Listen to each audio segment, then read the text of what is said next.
Hello, I'm Bernadette Rutyna. I'm Director in my own business, Systems in Action, and Partner in Human Ingredient. I've been working with leadership development and organisational change for about 20 years now in government and community sectors. So I'm really pleased today to be able to take you through these 4 sessions that we're going to be working on. The first one will be focused on you and how you are with yourself.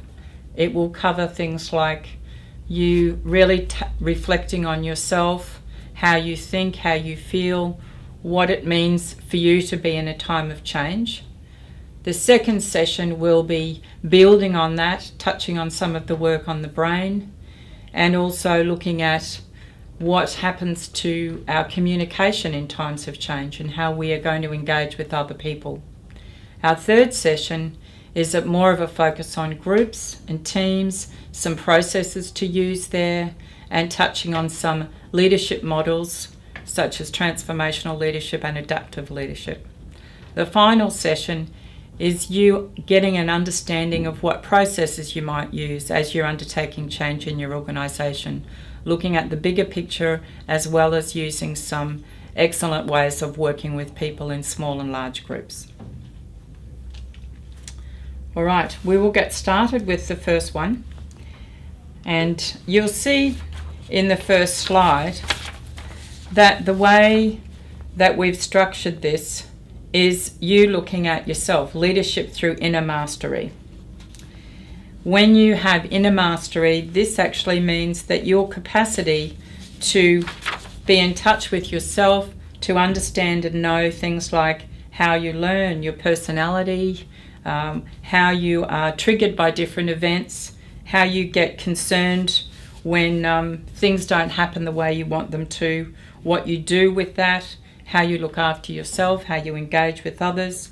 All of these things are about you. We're going to start with looking at learning stages. Some of you might be familiar with this particular one, and the framework that you'll see put up there moves you through 5 different learning stages. So the first one is we're frequently in a spot when we start in something new, and this can happen in situations where we find ourselves having to undergo a change in our workplace that has never been something in our experience before. So some of you may not be old enough to recall when we went from typewriters to computers, and how a number of people who were probably more in their 40s and 30s, 40s, 50s, starting to learn to use a computer instead of actually using a typewriter, or even having maybe somebody else doing some typing for them, was a big shift. So at that particular time, people started thinking about it, and they worked out, well, I don't know really what I don't know here. And so they may have been enthusiastic about the change, they may have been daunted by it. Generally, if they're daunted by it, they would have started to work out what they don't know. So this you can see from the framework that we have here, this is learning 1. It's really about an awareness of starting to know what you don't know. Then you are conscious of what you don't know. And if you're the sort of person who goes, I like to learn new things, I like to take on new challenges, as long as I have some good supports around me, then you're far more likely to apply yourself, do conscious applications, so you're moving into learning 2. And then you might come to a stage when you've felt a bit more easy with what you're doing, maybe the things that you've been picking up in your workplace, and if it was a new workplace, you feel more settled about. You consciously know the things that you do know, and you start to integrate in your daily work and your daily engagements with other people some ways of working that you know are good for you and working for others. So you are integrating, you're moving more into learning 3. Now, after you've been doing certain skills and applying certain ways of communicating and fitting in with the culture of a workplace, then you'll really be at a spot where you don't know what you know. You'll find yourself in situations where you're responding, things are working, you feel at ease, You don't have to think consciously through what you're doing. And then you feel like, okay, I've got it. I don't have to worry so much about this. If you think about the example of driving, some of us are in spots when we're driving where we probably should be more conscious of what we're doing, but we get to work and we can't remember part of the route we might have driven that day. Now, mostly when we're in spots where there's organisational change occurring, many of us might be in a situation where we're at that unconscious competence stage.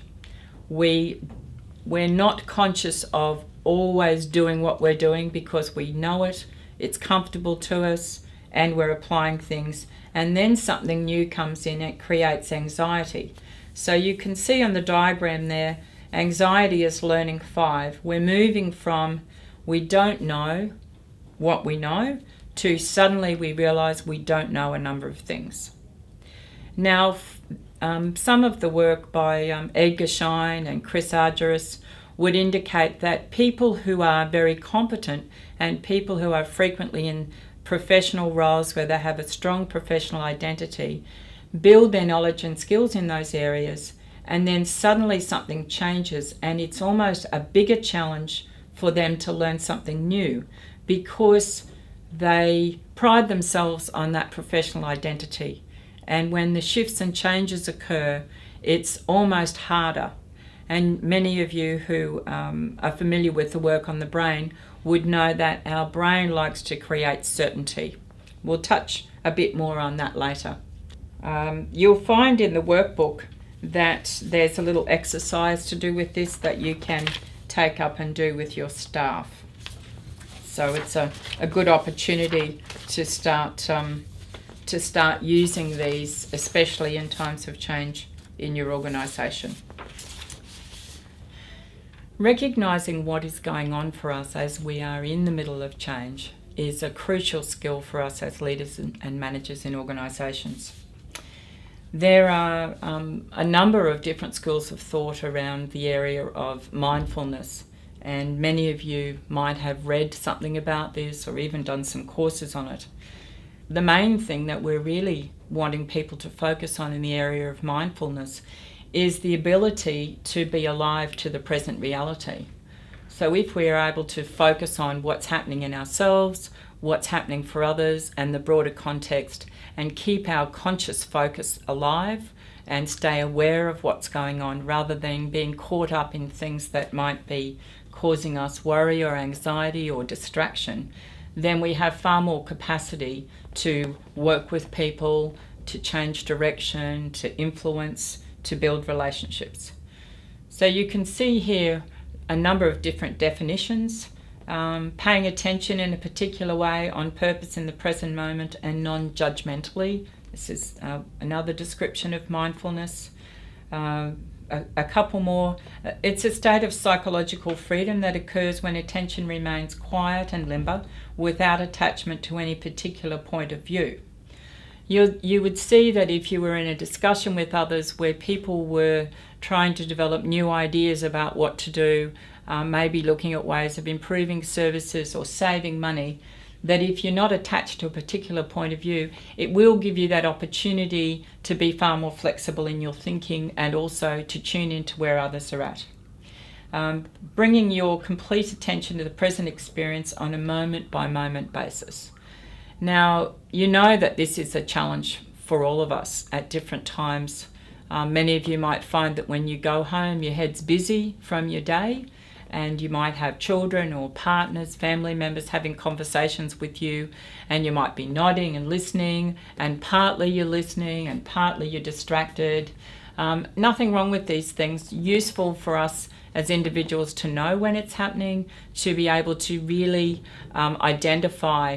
It's almost like if we were a fly on the wall in our own kitchen and noticing how we were in relation to others and noticing how others were responding, we'd get a good idea of what it's like to be mindful and paying attention to ourselves, and then being able to shift and respond and be more connected to ourselves and others. I'm going to take you through now the role of the prefrontal cortex. And some of you that are very familiar with the work on the brain would know that this is an area of the brain that was developed long after other parts of the brain. As human beings, we have these unique abilities that we can really tap into.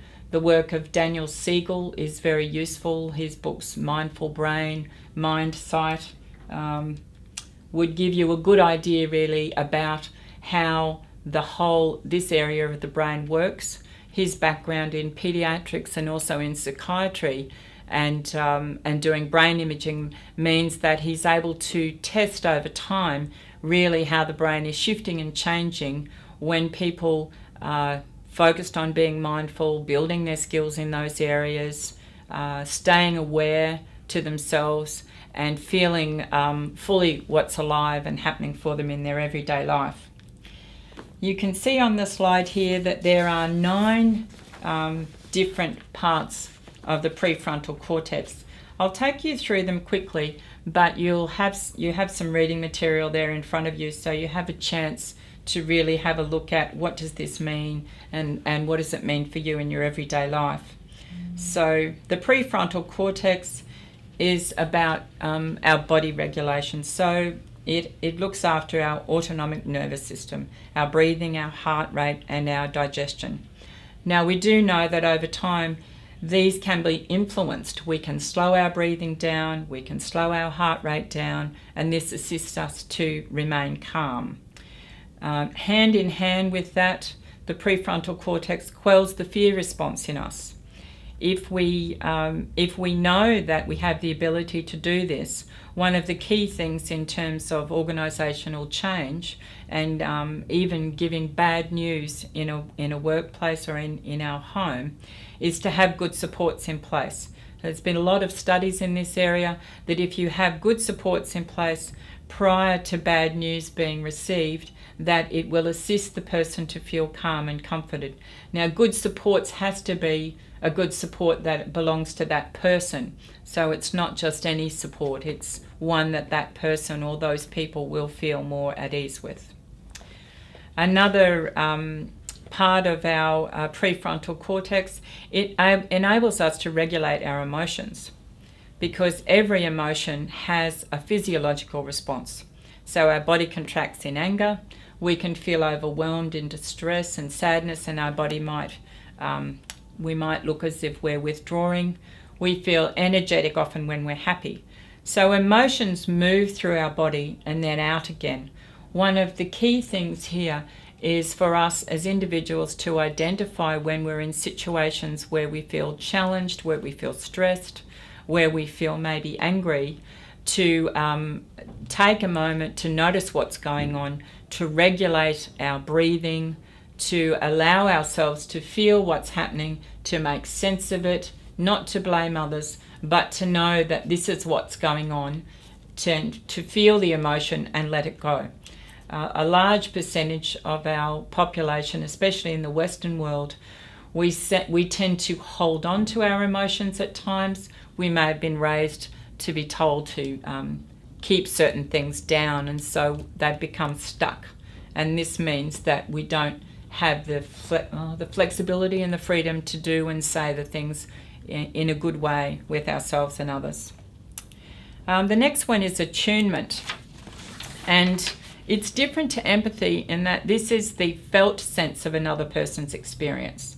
So if you think about the early years of a child growing up, if a parent is with them and the parent really tunes into their moods, their happy times, their sad times, their anger, and the child feels like they are seen and that somebody else truly knows their world, then it's far more likely that child will grow up with a healthy sense of self-worth, security in themselves, and feel like they've always got that to tap into, that there has been one or two people in their lives where they have felt really like they were known and seen and cared for.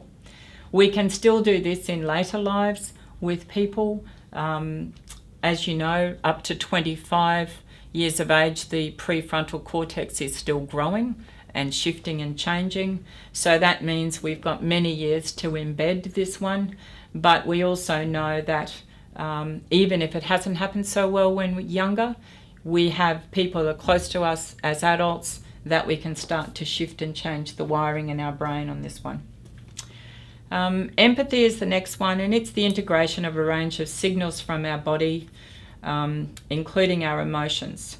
Empathy is about creating meaning from another person's experience and also showing understanding.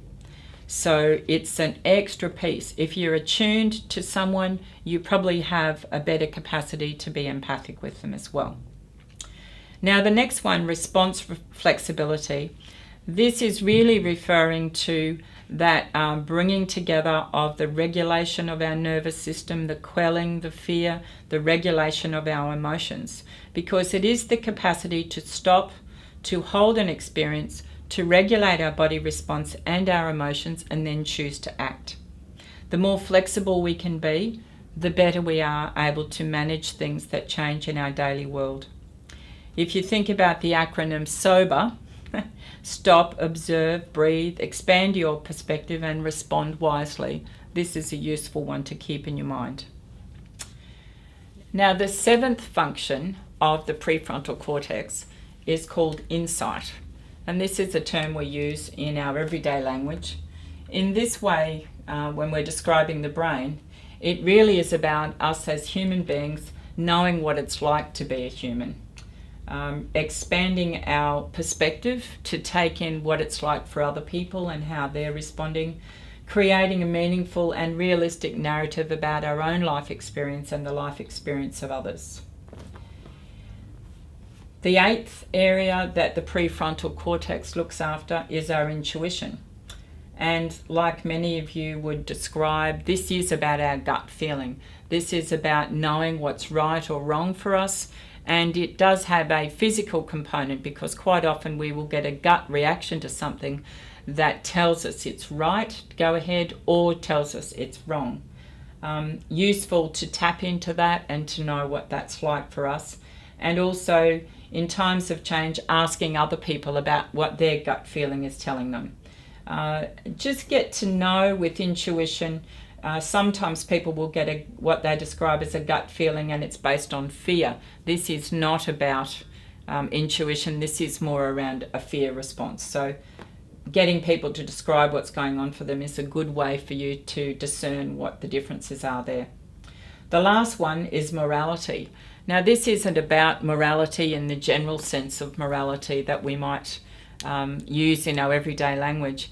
It's really around, as we make decisions, we have empathy for others in their situation. We get a real sense of the interconnectedness of all the different aspects of our lives in our work and beyond. And it assists us to make choices and decisions that are really for the common good, rather than just for the benefit of ourselves. So as we take into account this functioning of the prefrontal cortex, it's pretty crucial to apply this to how we look after others and look after ourselves when we first get news of a change in our workplace. So you can see as we move on to the next slide, when we're really having a good look at what happens to us as individuals when we go through change. This particular framework will allow you to think about how you tell people news, how you describe things, get an understanding of their reactions, especially if you take into account what you know about the brain and what the brain is doing. If you have a look at this area of individual changes and the stages that people go through, you'll see in the first one that we've got shock. Next one, denial. Next, anger, withdrawal, passive acceptance, exploration and challenge. What you can do with each one of these is start to identify where you're at, where people in your workplace are at, and what actions you need to take in response to each one of these stages. You know, as human beings, we're not particularly tidy with our emotions, and quite often we can go from shock to anger, back to shock again, then we might deny that it's happening and pretend that the world isn't going to change at all, and we put a lot of things in place to make sure that they won't happen. Then maybe we might sit in withdrawal for a bit. Now, withdrawal in this particular framework isn't just including people withdrawing into themselves. It includes a number of other things. Withdrawal is a stage that is fairly crucial for us to move to acceptance. So if we don't sort of settle with our emotional states, get a sense of what they're like, feel maybe the sense of loss, the sense of disappointment, the anger, and recognize that those are valid feelings, those are ways that you are responding to a situation that's out of your control, then if we pretend that none of that is happening, then what we tend to do on this particular model, and you may see people do this in your workplace, is move between anger and passive acceptance. And that means they haven't really come to a full acceptance of what's going on for them. Now, your job as leaders is to get to know and start assessing where people are at and where you're at. So knowing where you're at first is a crucial one. So that's you bringing in your mindfulness, and also bringing in your understanding of your own life and what's important for you. But then as you are in the middle of change, start to identify where others are at. Are they upset about what's happening? Have they started to accept it and move on and exploring new ways of working? Are they up for a challenge? So you see the one at the top. This is about people taking responsibility, wanting to lead, wanting to give new ideas, wanting to probably assist and support others if they're able to do that. People move through change at quite different rates. It's not a case that one person is better than another if people accept a change more quickly. We know that the worst thing that we can do in times of change is act towards people as if what they're feeling is not relevant, or they should really get over it and move on. Because the way that human beings are, there will be many of us that if there are no supports and we feel dismissed, then it does mean that our emotions get stuck in our body, as I described in the earlier part. And that means that we're not able to move through, and you won't have people functioning well in the way that you need them to. So you can use this particular framework in your workplace, and you can get people to identify where they're at. If you have the opportunity, use a meeting room or a training room, and even put these steps out in a U-shape on the floor with some large butcher's paper, and get people to stand where they think they are. You'll see from the notes that you have that there are identifiable signs for each one of these stages, and there are leadership strategies that go with each one. So I would suggest that if you're going to be working with a team or group of people or some key stakeholders and using this type of model, make sure you give a brief explanation of each of the stages, then ask people to stand where they think they are, and maybe pair up with other people and have a conversation with another person about why they're standing where they are, what's going on for them right now, and encourage people to do that good listening, that good tuning in, and then you might have a conversation with people about what is it they need to move to the next stage. Is it because they need to feel heard? Is it because they need to be involved in something new? And you can refer to the leadership strategies that you have there in the workbook. Okay, so I'm hoping that that particular framework I've used for many years with organisations undergoing significant changes, and it's a very useful one for people to suddenly start looking at, well, where am I, and where do I need to be, and what do I need to move on.